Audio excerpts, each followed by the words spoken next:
Ito na ang ginagamit ko araw-araw sa bahay, sa taping, sa show at kung saan-saan pa. Nako, napakaganda. Halika na, buksan natin ang bagong Zivago Coffee Tumbler. Nako, napakaganda ng design niya. At kitang-kita nyo naman ang kanyang ceramic inner layer. Safe na safe yan. Non-staining at higit sa lahat, easy to clean. At ang pinakagusto ko dito, hindi mo malalasahan yung previous na tinimpla mo kahit juice pa yan.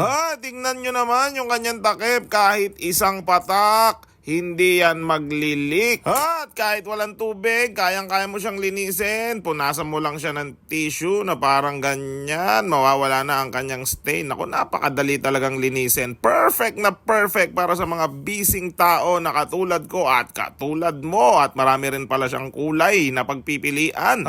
Dahil si Zivago ang pinakamagandang tumbler para sa akin, tignan nyo naman ang aking collection. Napakalaking tulong yan sa akin, kaya check out nyo na.